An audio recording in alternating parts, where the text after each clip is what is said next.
Welcome back, Taekwondo legends, and welcome to TKD Performance tips to help you to become a better Taekwondo participant. Today we're going to talk about how to get a penetrating side kick.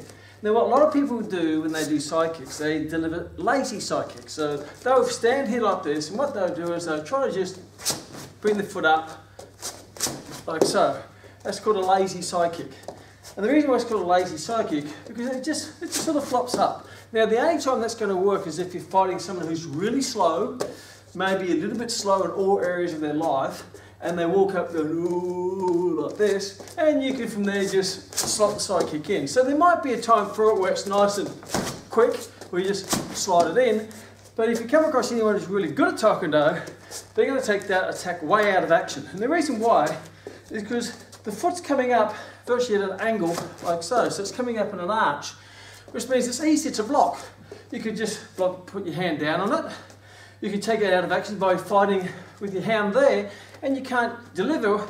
I can go on my side, and it's going to be very much ineffective. So it could be effective in some circumstances, but let's give you a real penetrating side kick that's going to be effective at all times. Now side kick's like a jab. You wouldn't throw a jab like this, would you?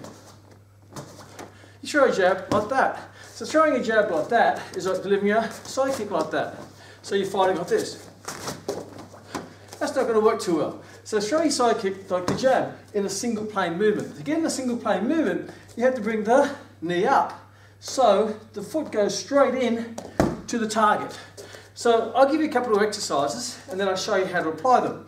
Exercise 1, stand close enough to the bag, and rather than just coming up and sipping the side kick, first of all bring the knee back, bring the heel up, and make sure the heel's aiming at the target. Up, kick, back, down. Up, kick, back, down. So what you're now getting is a side kick that can go over the top of an arm. That is hard to block. You can't pat it down because it's coming straight at you. You wouldn't pat a jab down. Very hard to pat down. So from here, the first thing is to have your foot about pointing 45 to be straight behind you, and from there up, in, down. Now another great exercise to really get that flexibility is to stand right up next to the bag. So your feet touching the bag.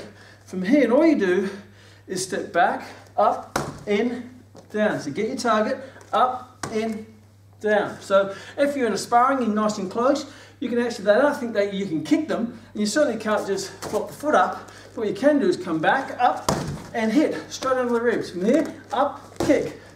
So it's a nice close kick.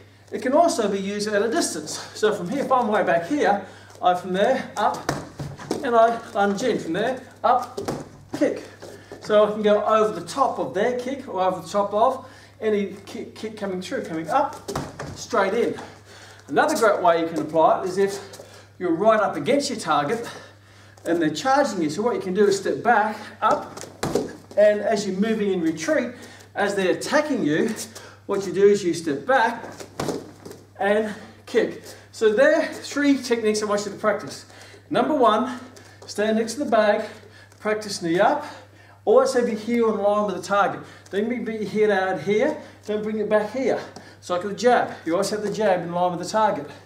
It's in line with the target, up, kick. From there, up, kick. Second exercise, right against the bag. And what you do now is just step back, up, kick. And that's good for getting that flexibility in your groin area. And then you can do a defensive side kick where they charge you, so you get rushy up against the bag and step and kick back. So there are 3 little techniques, and get rid of the floppy side kick. If you can do these side kicks, then you can do the sloppy side kick if there's a place and time for it. Maybe if you're fighting a sloppy fighter. But if you're fighting a tight fighter, it's going to be very hard to hit him with sloppy side kicks. So you can get him with nice penetrating side kicks. So make your side kicks penetrating, and they'll be very wary to be running into that. Take one.